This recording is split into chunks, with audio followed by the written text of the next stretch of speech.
Ange. Got to talk about Ange because there be rumblings. By the time this comes out, Ange may have been sacked. There might have been a new manager. But whilst we're in this place of speculation, we will do exactly that. Because it's a weird one. Tottenham's season, getting the trophy, but finishing 17th, losing 22 games, all stats you all know, right? Where do you sit on this? Because at the start of the season, I think we were all quite excited. A lot of people were excited about Tottenham. You weren't having it, and you were right. So at the end of the season, you're also a football fan who can get sucked into the romance of it as well. So I'm intrigued to know how you feel about it, having been at that Europa League final and probably been able to see the power of winning that trophy. But obviously the performance was, they got over the line, but it wasn't stellar. And the performance in the league have been poor as well. So how do you feel about Ange? I think what plays into his favour is the fact that the players seem to really like him. And so they buy into it and they seem happy. Whether or not that could change, I don't know. This idea of would it be fair to that? Almost, I can't get on board with that because I feel like that's not really what the question should be. The question should be who's the best to lead them forward. Because the thing is, they're in the Champions League now. So it's not like with the Europa... Like at the start of the season, you look at the teams in the Europa League, Tottenham should be one of the favourites to win that. Yeah, so I think they were, yeah. And then, whereas this season, there's going to be a lot more emphasis on the league. Yeah, there's no safety net well. of the Europa League. It's a really good point. And I think you can't... just that last sort of few months, it got to a point where it was almost like you expected Spurs to lose every single week in the Premier League. And I just How do you feel about that, the context of that, though? Because and again, I don't know if this is right or wrong, because it all goes into the history books of losses, right? And it then becomes a sort of stick to beat someone with. But that, for both Man United and Tottenham, they absolutely threw in the towel. Consciously or subconsciously. So That's how much so credence do you give that? It is so wrong, but I think the thing that they knew that they were done, didn't they? So, and they knew that the only way to get over the line to be in the Champions League was to, ensure that players were fit. I mean, obviously, a lot of the same players played in both games. Bruno Fernandes would generally play in both games. And you can understand Tottenham a little bit in the sense that because of the injuries, they struggled so much with injuries throughout the season. Yeah. So I do get it. But then what that falls down to is poor planning of the season in terms of their squad just wasn't. Yeah. It was not built for the season. So what I was getting at there was do you allow for that as an excuse? I think a conversation needs to be had between Ange and Spurs about exactly what players they're going to take into next season to ensure that they can go into it and be able to be competitive. Yeah. In both in two competitions or more. I think that it's just and the intensity. That's the thing with me with the Champions League is that I think sometimes the rotation is where does the rotation take place, right? So when I've done you do your predictions before the start of the season. I've been wary for Villa or wary for Newcastle because it's one where you will play your best team in the Champions League in Europe. And if you have to make 2 or 3 changes, you're going to do that in the Premier League. I think in the Europa League, it's the other way around. You can make 1 or 2 changes here. So the guys maybe a little bit less durable or seem a bit jaded, whatever it might be. But in the league, because you should be able to get through that group comfortably with the squad size that you've got. So next season for Tottenham, they can't throw in the towel with the Champions League. That seems mad. So to deal with both is going to be really, really difficult. Yeah. There's a high performance podcast with the director of football, I think, or someone high up at Brentford, and he said at the end of the season they'll sit down and go, where do you think we should have finished? Where do you think would have been fair? And also how good do you think this kind of squad is? Those are questions that we talk about that conversation, because really that's what it is. Surely you'd hope there's a sit down with Ange and Daniel Levy or whoever it might be, where they kind of go, right, you need to settle on what really happened here, and how good is this squad moving into next season? Because if you fast forward it a little bit, in terms of trying, obviously the hindsight is 2020. what should be the expectations for Tottenham going into next season? That is a question, isn't it? Yeah. Because I think it is the question, because that 17th, is that the reality? It can't be the reality of that squad. That squad's better than that. Is that squad? Forget, like, Tottenham got money coming in, and there's always a lot of talk about Tottenham. Is that squad? Can that squad compete with Newcastle and Aston Villa, and Arsenal, Man City are going to be better. Liverpool are going to be strengthened. Like, can they actually get anywhere near the Champions League next season? Where do you sit on that one? Because that then leads to a decision that you kind of make of, do you go, look, we'll let that go, we'll give you a bit of time. Or if we go, well, no, this squad should be there and you're not the guy to do it. The problem is as well, if they do the same thing they did last summer, where they got an awful lot of players who felt like prospects as opposed to let's put you in the team straight away. Yeah. If they want to do, is that because that's something that Ange prefers to do? He likes young players, or that he then moulds into the players that he wants, or was it just a model of the club wanting to have assets? I'm not sure. And so they have injuries too. You got Archie Gray's played centre back for large periods of the But season. then my whole point is they sign these players knowing that if they get injuries, these players will play these minutes. My point is they didn't sign depth that would get them through. Like, for example, they had to sign Kevin Danso in January because they didn't make a signing like that in the summer. Yeah. So was that poor preparation or planning, or was it always intentional that they just wanted to have lots of, they wanted to like prioritise youngsters and getting youngsters in? That was my big concern with them, was all of a sudden you've got all these young legs. If they're being thrown in to play Ange's style, they might find that quite difficult. And I think we saw that. So that was my big concern with them. So is he going to be able to convince them that next season he will slightly adjust? Yeah, there needs to be a consistent tune being got out of this group. That's the thing. And so that's the question, is, like, do you think you can get a better tune and therefore better output points to keep yourself obviously nowhere near 17th?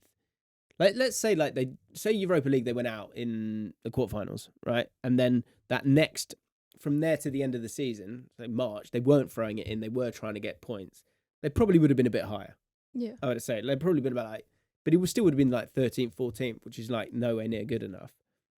So that's the next question, is that if some of the replacements being touted, Thomas Frank, Marco Silva, do you think that either of those, or one in particular, would do a better job with this group than Ange?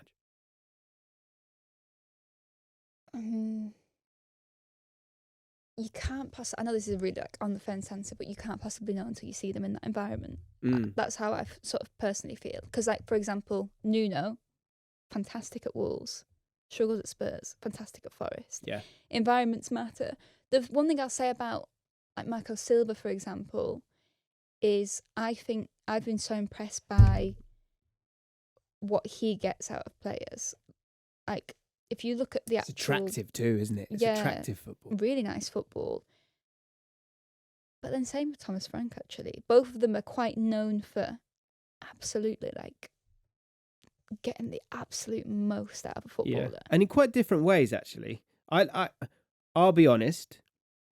I feel like, I think if it was me, I think the problem you've got is you're almost killing the next season, because you should give Ange an opportunity, because sadly that'll be the story's one of two things: either you didn't give him a chance and that puts pressure on this next guy, or you did give him a chance and you shouldn't have, right? If it goes wrong, right? That's if it goes wrong. Yeah. And if it does go wrong, because that will be the story and people will be looking for that angle. And I think that does matter, because if that is the noise, then that's when it becomes too much. It gets into the players, and then the results struggle, and then you get to November and you're playing Champions League, Champions League, and it's just all horrible and ugly. And so, if it was me, I would like, how can you manage that? And I think it's about continuing to build the squad that is as elite as possible, I would give Ange that opportunity. To see, like you say, I think the players are on board. And I think there were moments in that first season that were good. Like, did it fall down due to him? Did it fall down to the whole medical team being sacked and then you've got problems there? And did it fall down to like a bit of an anomaly of a season in terms of like those injuries that probably won't happen again this year? Like, we don't know the answer to that, but has he earned the right to kind of be given that go? Because he has got something about him that I think is kind of cool. But in the meantime, if it does go wrong, you kind of need to get yourself ready, because I do think my gut says that Thomas Frank and Marco Silva, maybe in different ways, probably gets more points out of that Tottenham squad moving forward than Ange. Also, if you are to make the decision now with a manager, I think you are more likely to get a better manager with what's in front of Spurs now, in terms of they've got Champions League. Yeah. But yet there's very little expectation from them in the season. A positive season, really, I don't think it has to necessarily be that incredible for Spurs next season. I really don't think it has to be. Whereas, let's say this season, and they get knocked out of the Champions League, they have a 8th or 9th place finish in the league or something. Suddenly, is the same quality of manager as this summer going to want to go to Spurs? Yeah, that's really interesting. And are you giving the next manager the best chance by bringing them in? Like, we've seen that with Amorim, like, and the struggles that he's had. Yeah, because the signings, for example, the signings Spurs can make this season now, because they've got Champions League, will be a lot better than what they could make next season with maybe either a lesser European Cup or no European Cup available. I think you've got those two options of Thomas Frank and Marco Silva. It's interesting that I think a couple of years ago people turned their nose up at those two. I think now at this stage, you've got two very malleable, smart managers. I think Marco Silva's a bit more fiery, but I think the football he plays is Tottenham fans will like that kind of style of football. Thomas Frank, I think in terms of thing I'd like about Thomas Frank if he was the Tottenham manager, I think he'd deal with the noise really well. He's so good with the media. I also think he can win games.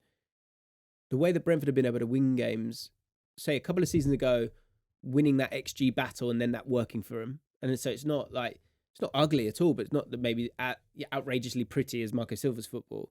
Doing that against Arsenal and those big games where you're maybe a bit of an underdog is very different to Ange. But in terms of that final output, often he does get that final output. And then this year, you've seen them sort of change the way they're playing a little bit and be a lot more sort of transitional and exciting and having the ball and, beating the teams in and around them and maybe losing to the other guys. So he's got different ways of getting his team to play, which I think would be very, very useful for Tottenham, and is something that they've kind of been frustrated with. So, okay, final question for you then. So you own Tottenham. Congratulations. You've got tickets to Beyonce.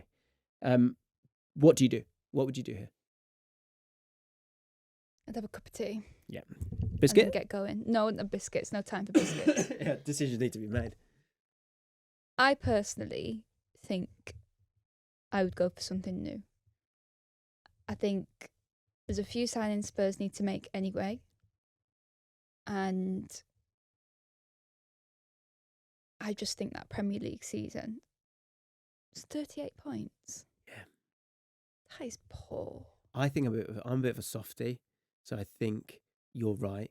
But I think I'd kind of like Flav. I spoke to Flav about it. And Flav before was like, regardless, he's got, probably needs to go.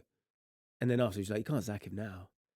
And it's the thing for Flav is that he just wants to see it fail. He just wants to know that he's not given up on something that could have been incredible, because he is blockbuster. I think it's actually less of a gamble to do something new, funnily enough, because I think you're right. You can't. The fans, it's so if they go into the season with Ange and the first few months are poor, you've thrown in that season, aren't you? And also fans are going to say, like, surely you knew this was going to happen. Ten Hag, yeah. Whereas if you get somebody new, And if it's someone like Thomas Frank or Marco Silva, there is that, to me, like, there's no one who can say at the start of the season those are two bad managers to get in, and say it doesn't really go to plan. I don't think you can throw that throw that at them and say, well, it just feels cruel, you tried doesn't it? something. Yeah, I think you're right. The thing is, I think with football owners, I'm of the belief they can make loads of mistakes. It's how they react to mistakes. And Villa are one of the best clubs for this. There's loads of stuff Villa have tried over the last 5 years with different managers. They've tried different types of player. Yep. They've made mistakes, but they always react to it really well. Mm. And I think that's the same sort of thing with Spurs. Is it doesn't matter what they do, whether they go with Ange or they go with something new, they can only pick one of them. So own it, pick one, and just be of the knowledge that you are going to be ready to correct that as soon as it needs correcting. Yeah. So which allows you to do either, doesn't it? Really, it's just you can't have it. You're going to have this, you're going to have a bit of sort of like cruel sentiment, but that will probably wash away pretty quickly. Unless, I guess, you've got some of the Tottenham fans that are going to be looking for the demise subconsciously of that manager because you're not really liking him initially. Like I sort of had that. I've had that with managers where I'm kind of like, no, I don't really want you. So it's hard from that starting point. The other side of that is to have that pre-season to work with a group. That can be invaluable, point, can it, as well?